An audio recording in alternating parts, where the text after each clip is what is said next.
OnePlus 7ஓட ஒரு hands on video league ஆகிருக்கு. இந்த வீடியோவில் இந்த OnePlus 7ஓட லீக்கான இந்த ஹேண்ட்ஸ் ஆன் வீடியோவையும் இதுவரைக்கும் நமக்கு தெரிஞ்சிருக்கிற OnePlus 7ஓட அஃபிஷியல் ஸ்பெசிஃபிகேஷன்ஸ் என்னென்னு தான் பார்க்க போகிறோம். ஸோ இந்த வீடியோ ஃபுல்லாக பார்த்து முடிச்சுட்டு இந்த வீடியோ உங்களுக்கு பிடிச்சிருந்ததுன்னா லைக் பண்ணுங்கள். நம்ம சேனலில் இன்னும் சப்ஸ்கிரைப் பண்ணால் பார்த்துட்டு இருந்தீங்கன்னா சப்ஸ்கிரைப் பண்ணி பக்கத்தில் இருக்க பெல் ஐக்கானையும் ப்ரெஸ் பண்ணிக்கோங்க. நீங்கள் பார்த்துட்டு இருக்கிறது TechMax தமிழ். என் பேர் மேக்ஸ்வெல்.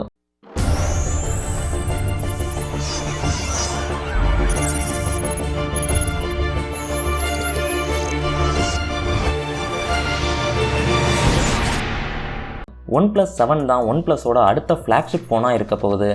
இந்த ஃபோன் மேலே தான் லான்ச் ஆக போகுது. ஆனால் இப்போ பார்த்தீங்கன்னா ஒருத்தர் OnePlus 7 இப்படி தான் இருக்க போகுதுன்னு சில தகவல்களை லீக் பண்ணியிருக்காரு. ஃபோனை பார்க்குறதுக்கு ஃபஸ்ட் இம்ப்ரெஷனில் ரொம்ப நல்லாவே இருக்குது. எந்த ஒரு நாச்சோ பஞ்ச் ஹோலோ எதுவுமே கிடையாது. இதை வச்சு பார்க்குறப்போ நமக்கு ஒரு மோட்டரைஸ்ட் ஸ்லைடர் தான் இதோட ஃப்ரண்ட் ஃபேஸிங் கேமராவை கேரி பண்ண போகுதுன்னு தெரியுது.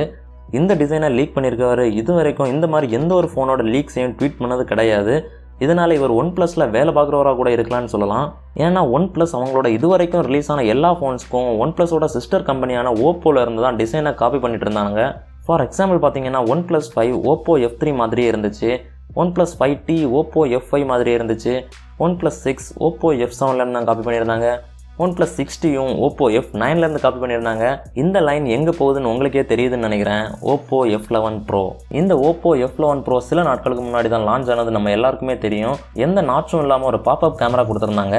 ஸோ OnePlus 7ம் Oppo F11 Pro Vivo V15 Pro மாதிரியே ஒரு பாப்அப் கேமரா தான் வச்சுருக்க போகுது.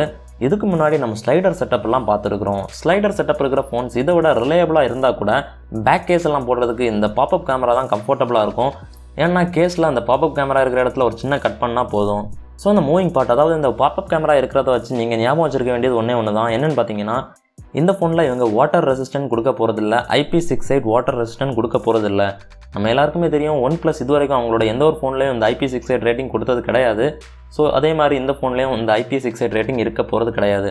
இன்னும் சில வெப்சைட் மூலமாக லீக்கான ஸ்பெசிஃபிகேஷன்லாம் நம்மக்கிட்ட இருக்குது. என்னென்னு பார்த்தீங்கன்னா இந்த ஃபோனில் ஒரு 6.5 inches Full HD Plus display தான் கொடுக்க போகிறாங்க.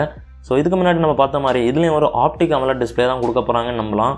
அதுக்கப்புறம் SoC, அதாவது சிப்செட் பார்த்தீங்கன்னா இதில் ஒரு Snapdragon 855 சிப்செட் தான் கொடுக்க போகிறாங்க. நம்ம எல்லாருக்குமே தெரியும் எப்போ ஒரு OnePlus ஃபோன் லான்ச் ஆனாலும் அப்போ இருக்கிற லேட்டஸ்ட் Snapdragon ஃப்ளாக்ஷிப் சிப்செட் தான் அதில் இருக்குன்னு.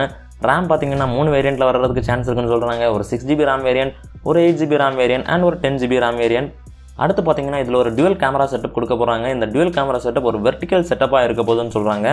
அண்ட் இந்த டுவல் கேமராஸ் பார்த்தீங்கன்னா ஒரு 48 மெகாபிக்சல் Sony IMX586 சென்சாரும் அது கூடவே ஒரு 5 மெகாபிக்சல் டெப்த் சென்சாரும் இருக்குன்னு சொல்கிறாங்க. அதுக்கப்புறம் பார்த்தீங்கன்னா நம்ம OnePlus 60ல் பார்த்த மாதிரி இதுலேயும் ஒரு இன்டிஸ்பிளே ஃபிங்கர் பிரிண்ட் ஸ்கேனர் கொடுக்க போகிறாங்க. ஸோ இந்த இன்டிஸ்பிளே ஃபிங்கர் பிரிண்ட் ஸ்கேனர் நம்ம S10ல் பார்த்த மாதிரி அல்ட்ராசோனிக் இன்டிஸ்பிளே ஃபிங்கர் பிரிண்ட் ஸ்கேனராக இருக்குமான்னு கேட்டால் டவுட் தான். ஸோ OnePlus இப்போ எல்லாருக்கும் தெரிஞ்ச ஒரு கம்பெனியாக மாறிட்டு வருது. இன்னும் குறிப்பாக சொல்லணும்னா இந்தியாவில் 2018ஓட ப்ரீமியம் ஸ்மார்ட் ஃபோன் மார்க்கெட்டில் ஆப்பிள் சாம்சங்கை விட அதிக ஷேர்ஸோடைய ஸ்மார்ட் ஃபோனாக இந்த OnePlus தான் உருவெடுத்திருக்கு. இப்போது இந்த OnePlus 60லேருந்து OnePlus 7ல் இவ்வளோ மாற்றங்களை இவங்க கொண்டு வரனால இதோட ப்ரைஸை ரொம்ப அதிகரிக்காமல் இருந்தால் நல்லாயிருக்கும். ஸோ கரெக்டாக சொல்லணும்னா என் கணிப்புப்படி OnePlus 60 38,000 ரூபாய்க்கு இவங்க லான்ச் பண்ணியிருந்தாங்க. அது மாதிரி OnePlus 7ஓட பேஸ் வேரியன்ட் ஒரு 2,000 ரூபா அதிகரித்து 40,000 ரூபாய்க்கு லான்ச் பண்ணால் நல்லாயிருக்கும்னு நான் நினைக்கிறேன். நீங்கள் என்ன நினைக்கிறீங்கன்னு தாராளமாக கீழே போய் கமெண்ட்டில் சொல்லலாம். ஸோ இந்த வீடியோ உங்களுக்கு பிடிச்சிருக்குன்னு நினைக்கிறேன்.